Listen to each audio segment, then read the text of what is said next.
कृपा सिंधु नररूप हरि महामोहतम पुंज जासु वचन रवि कर निकर।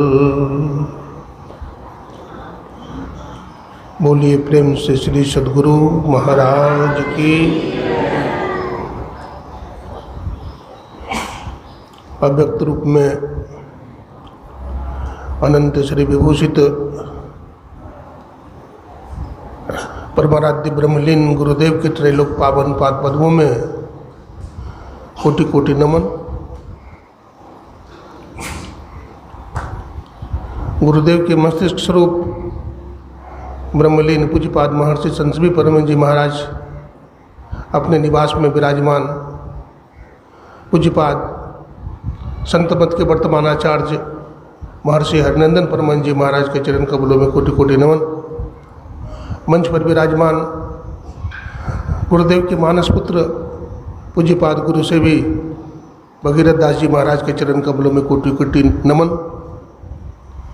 मंच पर विराजमान पूजनीय गुरुजन, महासभा के पदाधिकारीगण, सत्संग प्रेमी सज्जनों, भक्तिमती माताओं एवं बहनों, सत्संग की ज्ञान गंगा में गोता लगाते हुए सभी गुरु भक्तों का मैं हार्दिक अभिनंदन करता हूँ, सबों को नमन करता हूँ, सबों को प्रणाम करता हूँ। अभी आप लोगों ने रामचरितमानस सार सटीक सप्तम सोपान उत्तरकांड से भगवान शिव और माता पार्वती कैलाश पर्वत पर विराजमान है। माता पार्वती भगवान शिव से पूछती है, हे स्वामी, संसार में सबसे बड़ा लाभ क्या है? तो भगवान शिव ने क्या कहा? गिरिजा संत समागम सब न लाभ कछु आन, बिनु हरि कृपा न होय सो गावह वेद पुराण। हे पार्वती, इस संसार में सत्संग से बढ़कर के और कोई दूसरा लाभ नहीं है। हम लोग लाभ के लिए क्या क्या नहीं करते हैं, लेकिन वो विशेष बुद्धिमान है जो सत्संग सदा करते हैं, सत्संग कभी नहीं छोड़ते हैं। हम लोग तो कभी कभी व्यापार में फंस जाते हैं, कभी कभी दुनियादारी में फंस जाते हैं, सत्संग छोड़ देते हैं। लेकिन भगवान शिव और माता पार्वती संत जन कभी भी सत्संग नहीं छोड़ते हैं, क्योंकि संसार में सत्संग से बढ़कर के दूसरा लाभ नहीं है।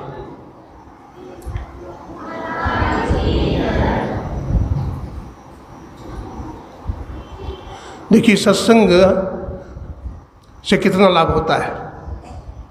अपने देश की बात करता हूँ। हमारे देश में महायोगेश्वर भगवान श्री कृष्ण हुए, जो गाय चराते थे, लेकिन सत्संग भी करते थे।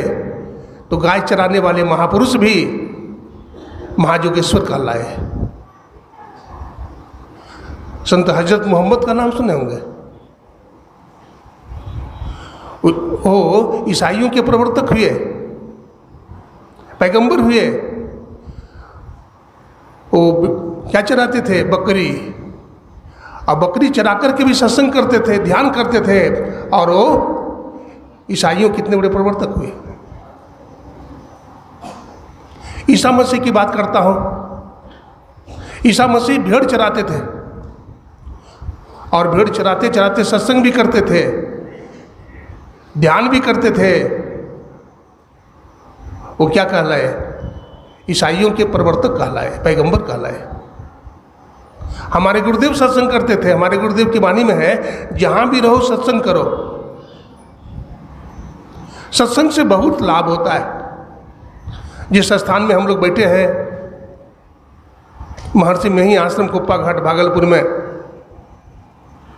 हमारे गुरु महाराज बहुत सत्संग किए हैं, और यहाँ ध्यान भी गुफा में बैठ करके किया है। गुरु महाराज को एक सत्संगी मिल गए थे। बाबा लोग के मुखारबिंद से सुना हो। गुरु महाराज से दीक्षा ले लिए हो, बहुत गरीबी थी घर में, खाने की रोटी नहीं मिलते थे, पहनने को कपड़ा नहीं था, अभावग्रस्त जीवन था, लेकिन सत्संग करते रहे, ध्यानाभ्यास करते रहे, गुरु महाराज के उपदेश के अनुसार अपने जीवन को चलाते रहे। परिणाम क्या हुआ?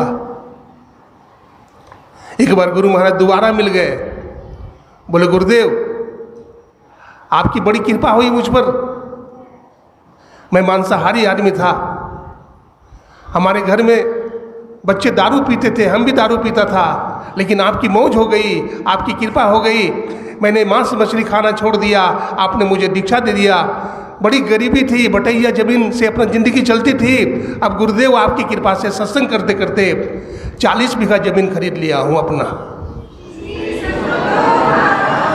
कबीर साहब के शब्दों में यही सत्संग में लाभ बहुत है, तुरंत बिलावे गुरु से, अब मूर्ख जन कोई सार न जाने, सत्संग में अमृत बरसे, मैं तो आन पड़ी चोरन के नगर, सत्संग बिना जिए तरसे। यही सत्संग में लाभ बहुत है, तुरंत बिलावे गुरु से। आप समझ लीजिए सत्संग में कितना लाभ है। तो सत्संग करने से विवेक होता है, ज्ञान मिलता है। ये संसार नाशवान है, ये शरीर भी नष्ट हो जाएगा, लेकिन हमारी जो चेतन आत्मा है, मुक्ति किसकी होती है? चेतन आत्मा की। इसके संबंध में हमारे परमाराध्य गुरुदेव ये वाणी सुन रहे थे, ध्यान करो, त्रैकाल संध्या करो। कैसे बैठने की कला है सो भी बताए भगवान श्री कृष्ण ने उद्धव से बताया। जब उद्धव जी ने पूछा कि हे प्रभु ध्यान कैसे करना चाहिए, तो भगवान ने क्या कहा? हे उद्धव, शरीर गर्दन मस्तक को सीधा करके बैठना चाहिए। नासाग्र ध्यान बताया भगवान ने।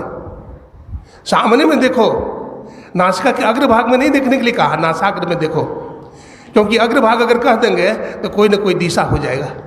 पूरब चाहे ऊपर में देखेंगे तो कोई दिशा हो जाएगा, नीचे में देखेंगे तो भी कोई दिशा हो जाएगी। इसलिए नासाग्र में देखो, हमारे गुरुदेव ने स्पष्ट किया, खुलासा किया, अगल बगल कहूँ दृष्टि न डोले, सन्मुख बिंदु पकड़ लागी, सुखमनिया में मोरी नजर लागी। शरीर गर्दन मस्तक को सीधा करके बैठिए, बिल्कुल सामने में बैठिए, और सामने में बैठ करके आप देखते रहिए, देखते रहिए। अंधकार मंडल में दृष्टि को स्थिर कीजिए, आपको भगजुगनी का दर्शन होगा।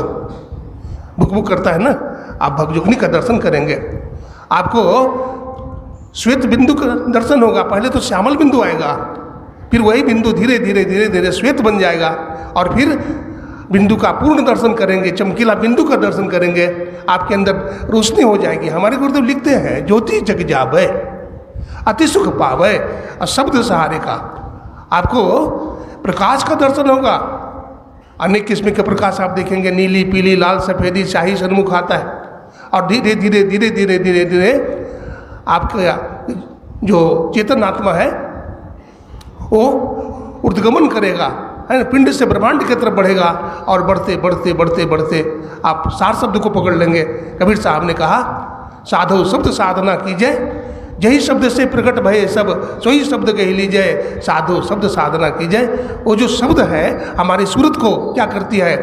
खींचती है ऊपर की तरफ। जैसे चुंबक लोहा को अपनी तरफ खींचता है, ठीक उसी प्रकार से परमात्मा का जो सार शब्द है, जिससे शरीर बना है, जिससे संसार भी बना है, उसमें खींचने की ताकत है, और वो खींच करके परमपिता परमात्मा से, यानी शब्द जो है निशब्दम परम पदम, निशब्द में क्या करता है? मिला देता है। यद गत्वा न निवर्तन्ते तद्धामम परमम मम, भगवान श्री कृष्ण कहते हैं, वहाँ जाने के बाद जीव फिर उल्टा माँ के गर्भ में नहीं आता है, आवागमन के चक्र से सदा के लिए छूट जाता है, परम शांति को उपलब्ध हो जाता है। तो यही जीवन का सार है, इसी को करना चाहिए। इसी को करने से जीवन पूर्ण हो जाता है, दुख रहित हो जाता है, इसी को करना चाहिए। तो पूज्यपाद बाबा विराजमान हैं, इनके मुखारबिंद से हम लोग विशेष सुनेंगे।